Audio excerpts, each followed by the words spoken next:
I am 102 years old. I flew 47 missions over Germany. I came back from every single one.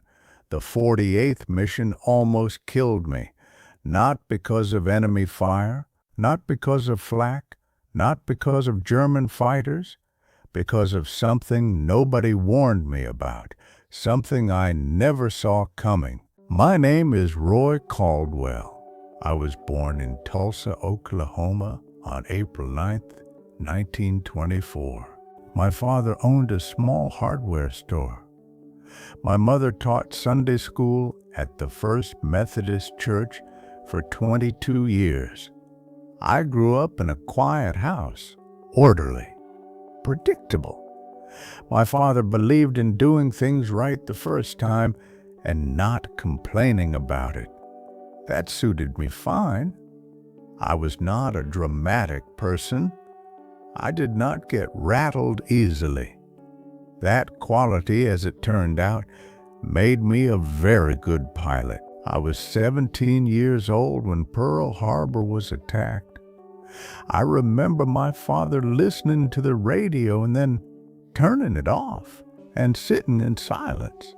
After a long moment, he looked at me. "Roy," he said, "this is going to ask something of you." He was right.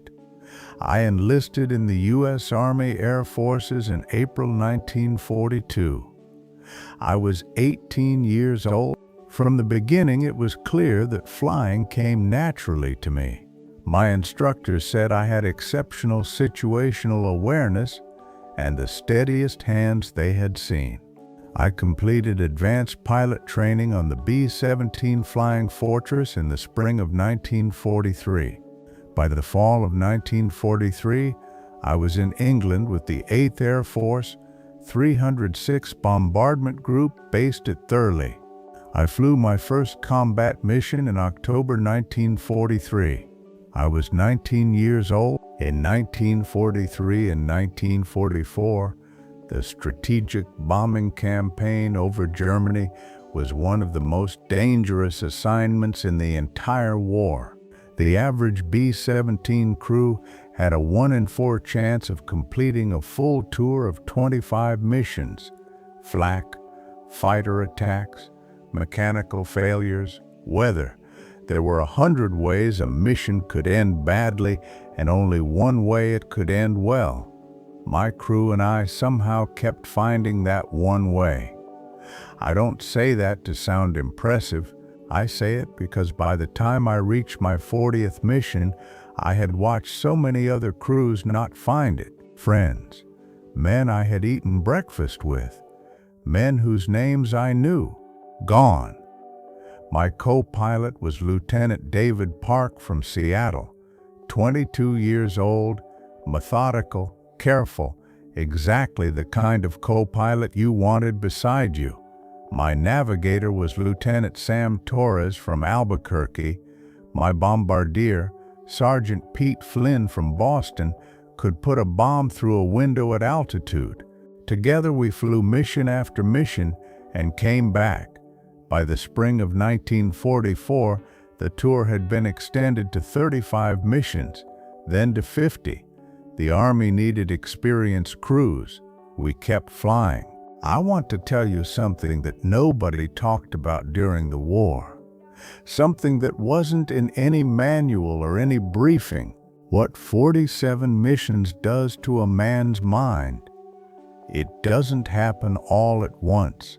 It creeps. You don't notice it because you're too busy surviving to take stock of what surviving is costing you.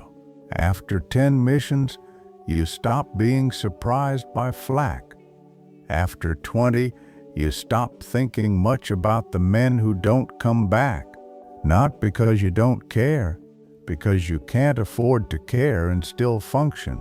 After 30 missions, you start going somewhere else in your mind during the worst moments.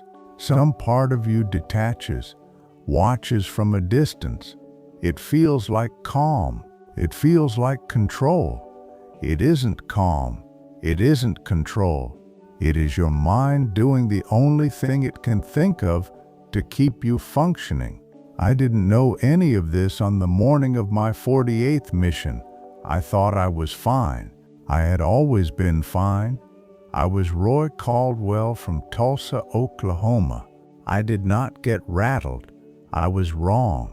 March 18, 1944. Mission briefing at 4:30.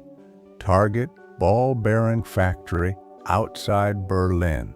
One of the most heavily defended targets in Germany. Massive flak concentrations. Fighter opposition expected throughout the route. I sat in that briefing room and felt nothing. No fear, no anxiety, no heightened alertness. Nothing. I noted that absence but didn't examine it. I assumed it was confidence. We took off at 7:15. Formation assembly over East Anglia. Climbed to altitude, crossed the Dutch coast at 10 o'clock. Entered German airspace heading east toward Berlin. The flak started at 10:45. Heavy and accurate the way it always was over the German heartland. I flew through it the way I always flew through it. Steady hands, controlled breathing, eyes on the instruments and the formation. At 11:20, the German fighters appeared. FW-190s coming in from the north. Our escort, a group of P-51s, engaged them, and that is when it happened. Not dramatically, not with any warning. I looked out at the sky filled with aircraft and fire and smoke, and I simply stopped. I don't know how long it lasted. Park told me later it was perhaps 45 seconds. To me, it felt like nothing, like a gap, like a film with a section cut out of it. One moment I was flying the aircraft. The next moment I was aware that Park was at the controls and looking at me with an expression I had never seen on his face before. Roy. His voice was very quiet over the intercom. "I've got it. You okay?" I looked at my hands. They were in my lap. I had no memory of removing them from the controls. "I've got it," Park said again. I understood what he was telling me. He had taken over. He was flying the aircraft, and he was giving me time to come back without making it an emergency.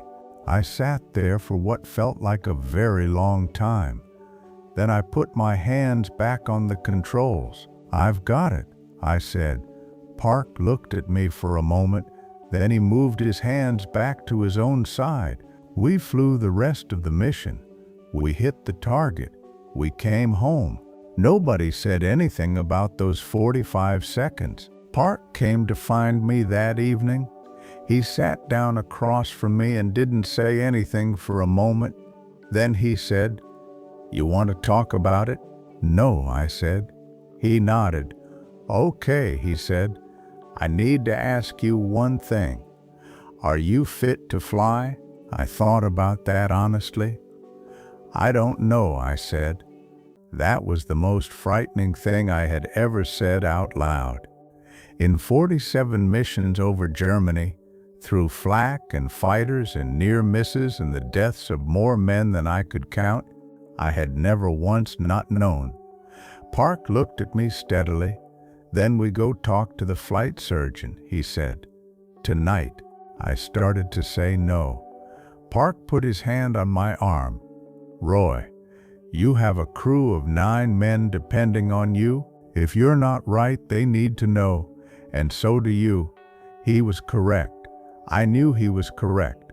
We went to the flight surgeon that night. The flight surgeon's name was Captain Leonard Harris. He was a quiet man from Virginia who had seen a great deal in 2 years of combat medicine. He asked me questions for over an hour. Not about the 48th mission specifically, about all of them, about sleep, about appetite, about what I thought about when I wasn't flying, about what I felt during missions now compared to the beginning. When he finished, he was quiet for a long moment. Caldwell, he said, what happened to you today has a name. We don't use it much because it frightens people and it sounds like weakness. But it isn't weakness. It's what happens when a human nervous system has absorbed more than it was designed to absorb without rest. He grounded me for 3 weeks. I was furious. I felt fine. I felt perfectly capable of flying. Harris looked at me calmly. That feeling of being fine, he said, is part of the problem, not the solution. He was right. 3 weeks later, when I returned to the cockpit from my first training flight, I realized how not fine I had actually been. The difference was like the difference between a man who has been awake for 3 days and a man who has finally slept. I hadn't known I was exhausted because I had forgotten what not exhausted felt like. I flew 7 more missions after my return. Completed my tour in the summer of 1944. I came home to Tulsa in September 1944. I was 20 years old. My father met me at the door. He looked at my face carefully. "You all right?" he said. "Getting there," I said. He nodded. That was enough for him. I married a woman named Patricia in 1947. We had 53 years together before she passed. 2 daughters, 6 grandchildren, 10 great-grandchildren. I never flew commercially after the war. I had no desire to be in an aircraft again. That surprised people who knew my record. It didn't surprise me. I had asked enough of the sky. The sky had asked enough of me. I am 102 years old. I have thought a great deal about those 45 seconds over Germany, not with shame, not with regret, with something closer to gratitude. Gratitude for Park, who saw what was happening and handled it exactly right. Gratitude for Harris, who told me the truth when I needed to hear it. Gratitude for the 3 weeks on the ground that I didn't think I needed and that probably saved my life. There is a kind of strength that looks like endurance but is actually just depletion. I had that kind of strength for 47 missions. I mistook it for toughness, for character. It wasn't those things. It was a man running on empty, telling himself the gauge was broken. Know the difference between genuine strength and the performance of strength. The people around you can sometimes see that difference before you can. Let them tell you. Here is what I want to leave you with. There is no weakness in reaching the limit. Every man has one. The limit is not the measure of you. What you do when you reach it is, I reached mine at 25,000 feet over Germany on March 18th, 1944. I sat in that cockpit with my hands in my lap for 45 seconds while David Park flew the aircraft and gave me time to come back. And I came back. I came back because someone was there who knew what to do, someone who cared enough to handle it quietly and correctly. If you are running on empty right now, if you have been performing strength for so long that you've forgotten what actual strength feels like, let someone in, not because you are weak, because David Park was right. 9 people were counting on me to know when I needed help. Someone is counting on you too. If this story meant something to you, share it with someone who needs to hear it, and take care of your people before the 48th mission finds them.